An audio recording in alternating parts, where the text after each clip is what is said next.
자, 이번에는 군의 동형에 대해서 알아보겠습니다. 자, 우리 앞에서 군에 대해서 학습했죠.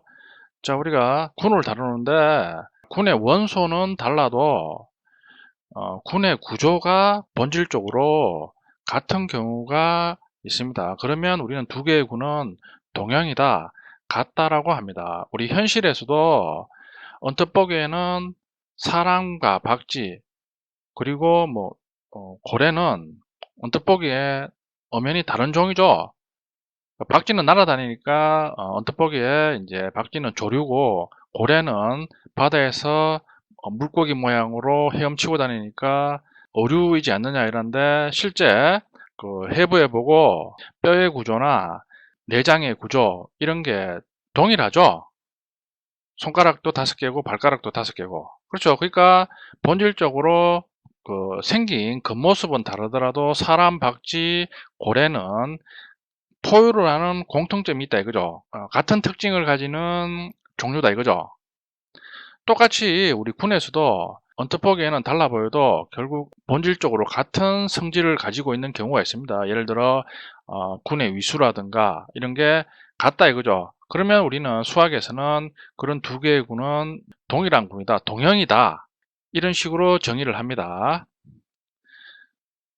자, 예를 한번 들어보겠습니다. 자, 이제 군을 만들기 위해서 임의의 정수를 6으로 나눴을 때 나머지로 이루어지는 군을 생각해 보겠습니다. 자, 영바는 6으로 나눴을 때 나머지가 0인 정수들의 모임이죠. 예를 들어 0을 6으로 나누면 나머지가 0이겠죠. 6도 6으로 나누면 나머지가 0이죠. 12, 18 이런 식으로 한 묶음이 될 수 있죠.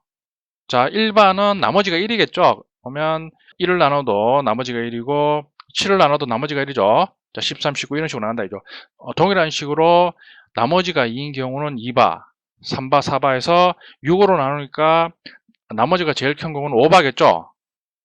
그리고 그 다음은 이제 다시 0바겠죠. 자, 이런 식으로 모든 정수는 6으로 나눴을 때 나머지가 0바에서 6바까지 이런 묶음으로 나눌 수 있다 이거죠. 자, 그러면 각각의 묶음들이 군이 되는지를 한번 알아보겠습니다. 자, 우리 앞에서 군이 되는 4가지 조건이 있죠. 자, 첫 번째 조건은, 자, 1바 더하기 2바를 하면 나머지가 1인, 6으로 나눴을 때 나머지가 1인 정수와 2인 정수를 더한 경우죠. 여기 있죠.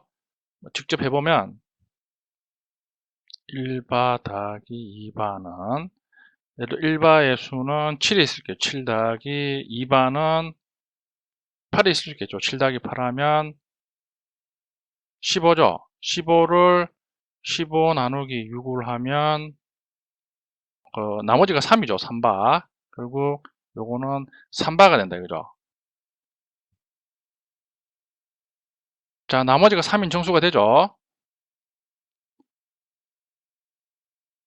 다른 나머지를 가지는 숫자끼리 더해도 결국에는 결과는 지금 그림 10-15에 있는 10-15에 있는 나머지 집합으로 기결된다 이거죠. 그러니까 결론이 닫혀 있다 이거죠. 자, 보면 2번 같은 경우는 결합법칙이 성립하느냐? 결합법칙도 당연히 성립하죠. 항등은이 존재하느냐? 임의의 나머지 x바에 대해서 0바를 더한 거나 0바에 대해서 x바를 더하면 x바가 된다 이거죠. 그러니까 0바가 항등은 역할을 하는 거죠. 그리고 4번은 여건이 존재하느냐? 보면 0바의 여건은 0바겠죠. 1바의 여건은 1바에 더했을 때 0바가 되는 나머지 5바죠. 2바는 3바고. 자, 이런 식으로 하면 각각의 나머지에 대해서 대응되는 여건이 존재한다 이거죠. 자, 그러니까 6으로 나눈 정수들의 나머지 집합은 군이 된다 이거죠. 자, 이런 군을 6의 잉여군 또는 목군이라 그럽니다. 보면 표시하는 방법이 G 오버 6G로 표기합니다. 자, 어떤 정수에 대한 잉여군의 개념은 상당히 많이 쓰이죠. 여러분 잘 알아두세요. 자, 그러면 6에 의한 그 잉여군과 앞에서 배운 시기회전군을 한번 비교를 한번 해보겠습니다. 자, 보면 표 10-는 시기회전 연산 곱셈표죠. 보면 2에서 시그마에 작업해서 시그마 5승에 대해서 쭉 이제 연산을 한다 이거죠. 자, 그러면 앞에서 살펴본 것처럼 닫혀 있죠. 자, 방금 본 6의 잉여군의 곱셈표죠. 보면 똑같이 0바에서 5바를 서로 이제 곱하면 닫혀 있죠. 자, 비교를 해보면 우선 군의 위수가 6개로 일치를 하죠. 그리고 시그마의 지수와 잉여우의 나머지가 1대1로 대응하죠. 그리고 항등은 이에 대해서 잉여군의 항등은 0바죠. 자, 역시 1대1로 대응하고 있다 이거죠. 그러니까 본질적으로 시계회전 연산군과 6의 잉여군은 본질적으로 같다 이거죠. 동형입니다. 동형. 자, 박쥐와 사람을 엑스레이로 분석해보면 사람의 손가락 수와 박쥐의 손가락 수는 같죠.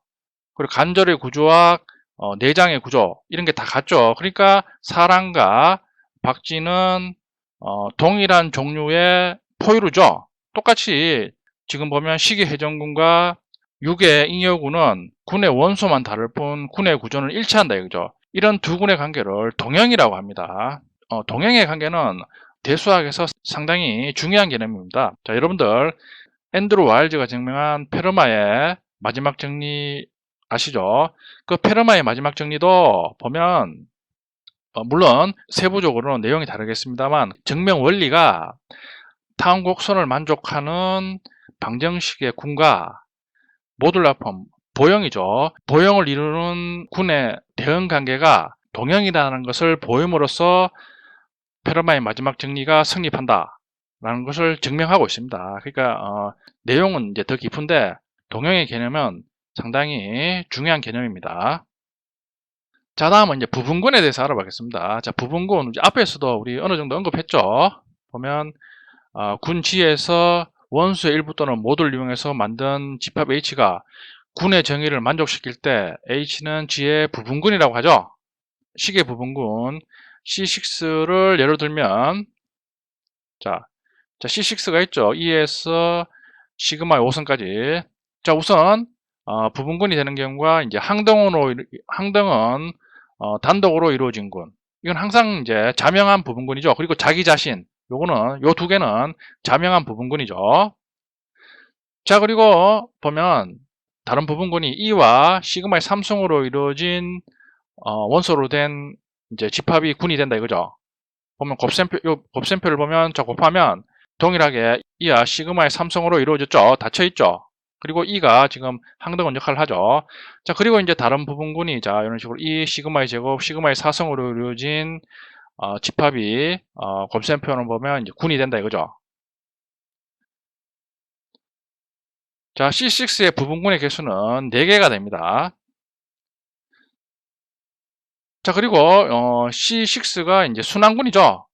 자, 순환군의 부분군은 동일하게 이제 순환군이 됩니다.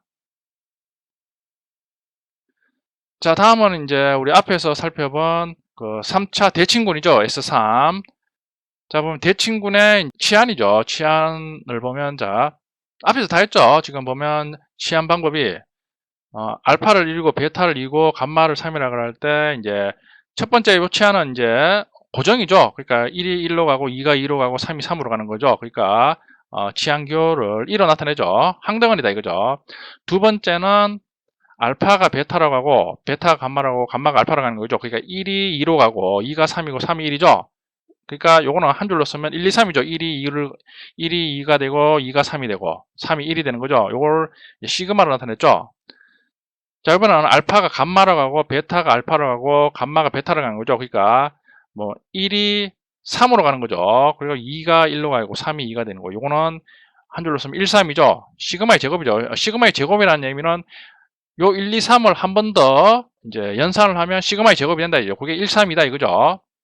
그리고 이제 네 번째는 알파가 고정되죠. 베타하고 감마가 이제 바뀌는 거죠. 그 1이 고정되고 2가 3이 되고 3, 2가 되죠. 그러니까 2, 3이다 이거죠. 여기에 타우고. 다섯 번째는 베타가 고정되는 거죠. 1, 3이죠. 그러니까 이건 타우 시그마고. 여섯 번째는 감마가 고정되는 거죠. 1, 2죠. 요거는 이제 오타인데 요거는 이제 타우 시그마의 제곱이겠죠. 자, 그러면 이제 S3에 이제 치안의 원소가 이제 쭉 6개가 있죠. 이런 식으로. 자, 그리고 S3의 곱셈표. 앞에서 다 이제 했죠. 다음은 이제 라그랑주의 정리죠. 앞에서도 언급했죠. 보면 이제 의미가 H가 G의 부분군일 때 H의 위수는 G의 위수의 약수여야 된다. 자, 예를 들면 앞에서 본 3차 대칭군 S3의 위수는 6이죠. 보면 6개죠. 자, 6개에 대해서 S3의 부분군의 위수는 S3도 부분군을 가지고 올 수 있죠. 부분군의 위수는 자, 위수가 6이므로 6의 약수는 1, 2, 3, 6이죠. 그러니까 부분군의 위수는 1, 2, 3, 6 중에 하나야 된다 이죠. 예를 들어 S3의 부분군의 위수가 5인 경우는 없다 이거죠. 5나 4인 경우는 위수의 약수가 아니기 때문에 찾아보면 항등원하고 타워가 이루어진 부분군 2개죠. 자, 이런 식으로 2개, 그리고 시그마를 순환해서 이루어지는 군은 자, 이런 식으로 3개죠. 그러니까 S3의 부분군의 위수는 1, 2, 3이죠. 그리고 자기 자신 6. 자, 이런 식으로 이제 라그랑주 정리에 의해서 어떤 군의 부분군의 위수는 그 군의 위수의 약수여야 된다 이거죠. 자, 다음은 정규 부분군의 정의죠. 정규 부분군 우리 앞에서도 어느 정도 언급을 했죠. 보면 자, H가 유한군 G의 부분군일 때 G의 임의 원소 A에 대해서 자, 이런 식으로 H에 대해서 자, A가 지금 좌측에 있죠. 좌익렬우라고 합니다. 자, 이런 식으로 좌익렬우와 H에 대해서 우측이었는 우익렬우가 같다 이거죠. 그러니까 교환 법칙이 성립한다 이거죠. 이런 교환 법칙이 성립할 때 H를 G의 정규 부분군이라고 한다 이거죠. 자, 이거는 우리 앞에서 자, 정규 부분군은 우리 앞에서 어느 정도 언급했죠. 자, 여기 보면 예를 들어 자, A 시그마의 제곱이 A였죠. 타우에 좌익렬우죠. 좌익렬우 타우에를 곱하면 가로가 먼저죠. 자, 타우에 대해서 A를 곱하면 A가 요거죠. A가 요거니까 곱하면 결국에는 세 개의 값은 타우 시그마의 제곱, 타우 시그마겠죠? 보면 타우 시그마의 제곱이다 이거죠.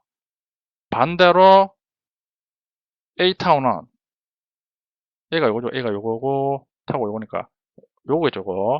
요거니까 결국에는 보면 타우 시그마의 제곱이죠. 덩어리로 봐야 되죠. 그러니까 결국에는 A3 부분군은 좌익렬우와 우익렬우가 같으니까 A3는 정규 부분군이다 이거죠.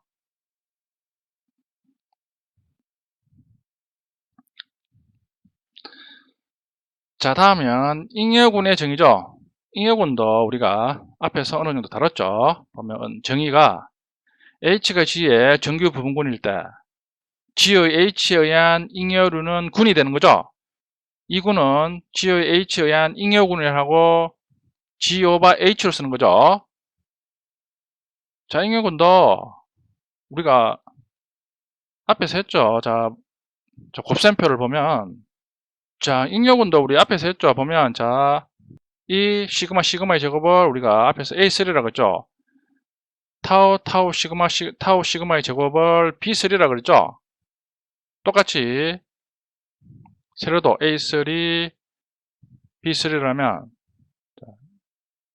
자, 그려보면 자, 앞에서 다 했죠. 자, 요게 A3 B3 A3 B3 해서 곱하면 A3는 A3가 되죠. A3 B3는 B3고 똑같이 A3 B3는 B3고 B3 B3는 A3죠. 그러니까 요 A3 B3에 의해서 지금 군이 되는 거죠. A3가 지금 이 군에서는 항등원이죠. 항등원. 그리고 위수가 A3 B3 위수가 2개죠. 이 의미죠. 표 10-7이 그 의미죠. 우리 앞에서 다 했죠. 자, 그리고 정리 10-4가 위수가 절반인 부분군은 정규 부분군이다. 자, H가 G의 부분군이고 부분군 H의 위수가 G의 위수의 절반이면 H는 부분군이다 이거죠. 자, 우리 앞에서 보면 3차 대칭식 S3의 정규 부분군은 A3죠. A3가 보면